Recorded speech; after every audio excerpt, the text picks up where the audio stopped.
пробитка и 4 дана бетон зал. Быйыл жалпысы 453 техниканы сатып алдык. Былтыр 2000 шаймандарын артына коюп алып кирип, анан жолдорго чекип атып, жолдорду баары краскалаганда, ямырчтын жумуштарын жасаганда ушул техникалар абдан керек да. Ошон үчүн менимче биз азыр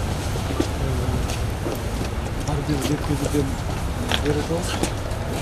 Бул жаңы ушка жолдогу знактарды, дарактарды кыркканда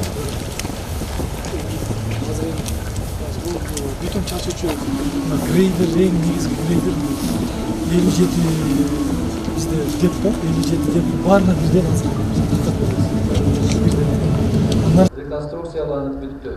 Көккар туннель аяктады. Алабел менен министрлигинин техникалык базасын чыңдоо максатында бюджеттин эсебинен биздин урматтуу президентибиз Садыр Нуркожоевичтин жана жалпы министрлер кабинетинин Дүйнөлүк банктын колдоосу менен сколобуздун 69 техникада келип калды. 2025-2026 жылдары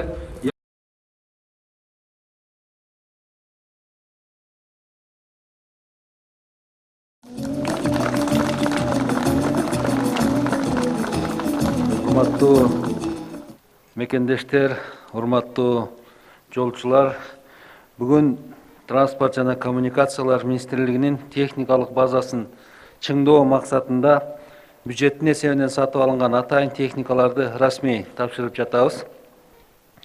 Бул 453 адистешкен техника келди. Биздин урматтуу президентибиз Садыр Нуркожоевичтин жана жалпы министрлер кабинетинин атынан жаңы техникалуу болушуңуздар менен куттуктайм.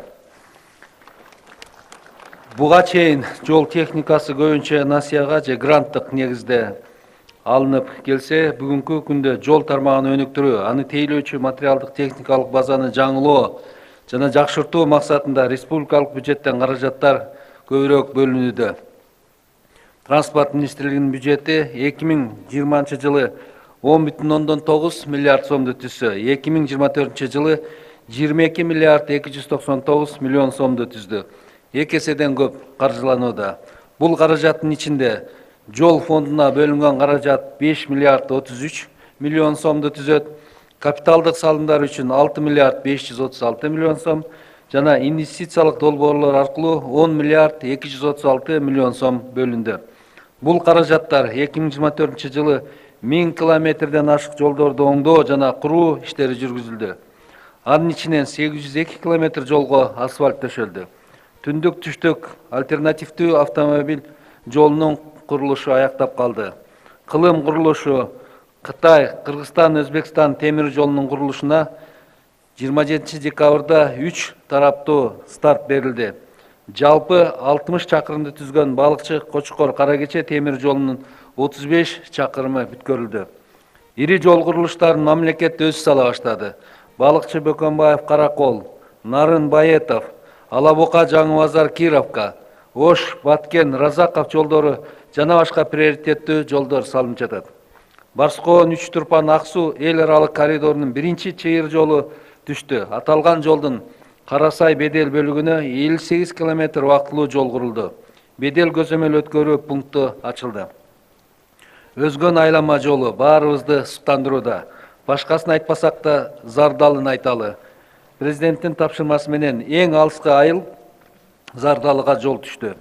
Туристтик объектилерге баруучу жолдордун абалы жакшыртылды. Алар Каракол лыжа базасына, Арстанбап Жаңгак токойуна, Сары Челек көлүнө, Ысык көлдүн жээгиндеги пансионаттардын, Чүй облусундагы Теплые ключи менен Ысык Атага барчу жолдор оңдолду. 2024 жылы 13 инвестициялык долбоор ишке ашырылып жатат. Алардын эсебинен 149 километр жолго асфальт төшөлдү. Бишкек Карабалта жана Маданият Жалал Абад бөлүктөрү реконструкцияланып бүттү.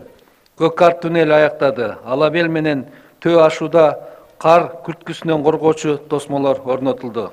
Түп кеген, Каркыра Турук Сарыжаз, Корумду, Балбай Баатыр жолдорунун курулуштары улантылууда. Жолчулардын жумушун жеңилдетүү максатында техникалык базаны жаңылап жатабыз. 2023 жылы 297 атайын техника сатып алынса, 2024 жылдын эсебинен, жана мен айтып кеттим, ушул 453 атайын техникада келип калды. 2025-2026 жылдары Япониялык JICA агенттигинин колдоосу менен Баткен облусуна грант түрүндө 48, Кытай грантын алкагында 144, Дүйнөлүк банктын колдоосу менен Ысык-Көл облусуна 69, Корея өнүктүрүү фондунун эсебинен 223 даана техниканы жана жабдыктарды алуу күтүлүүдө. 2023-2026 жылдар аралыгында министрликтин техникалык базасы 1234 даана жаңы техниканы жана жабдыктар менен толукталынат. Урматтуу достор, жолдор экономиканын күрөө тамыры, мамлекеттин мактанарлык күзгүсү, элдин биримдигине олуттук оң таасирин тийгизген фактор. Жолдордун жакшы болгону урбанизация процессине да оң таасирин тийгизет. Муну биз мурда деурбанизация болчу. Айылдарда жана экономикалык жана социалдык өнүгүү үчүн жакшы шарт түзүүгө мүмкүнчүлүк боло турганына көңүл бөлгүм келет. Биздин максат жакынкы жылдары айылдарга кетчү жолдорду, керек болсо айыл ичиндеги жолдорду асфальттоо. Бүтүн маселеси толук чечилет. Өзүбүздө да өндүрүүгө шарт болот. Шагыл жана кум бизде жетиштүү. Айыл менен шаардын айырмасы азаят.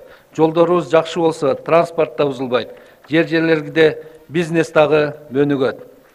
Натыйжада азыркыдай шаарга көчүү, урбанизация процесси азаят. Бишкек, Ош сыяктуу шаарлардагы тыгын, ыш, мектептерде орундардын жетишпегендиги сыяктуу маселелер дагы азаят. Бул багытта жасала турган иштер дагы арбын. Жолдорду куруу жана оңдоо иштеринде биз эл аралык стандарттарга ылайык иш алып барып, мамлекетибизди транзиттик өлкөгө айландырсак дейбиз. Урматтуу мекендештер, бул техникаларды пайдаланууда жогорку жоопкерчилик болсун. Бул техникалар биздин элдин жана мамлекеттин мүлкү. Ал өз убагында тейленип, туура пайдаланылса, узак жылдар бою кызмат кылат. Жаңы алынган техникалар ак жолтой болсун. Техниканы башкарган жарандардын ден соолугу мыкты болсун. Квалификациясы өркүндөп, колунан көөрү төгүлгөн устаттарга айланышсын. Эң жакшы ийгиликтерди жаратышсын. Жакынкы келечекте Кыргызстанда эл аралык стандарттагы жолдорду өзүбүздүн азаматтар, атамекендик компаниялар салат деп ишенебиз. Дал ошолордун алдында сиздер, урматтуу жол кызматкерлери, жол көрсөтүүчүлөрдөн болуңуздар. Алган унааңыздар эл кызматына жүгүрсүн. Ырыс алды ынтымак менен мамлекетте ички продукцияны 2 триллиондон ашырып, бюджетти 1 триллиондон ашырып алдыга карай өнүктүрө берели. Көлүгүңөр миништүү болсун, көңүлүңөр улустуу болсун. Дагы бир жолу куттуктайм. Рахмат.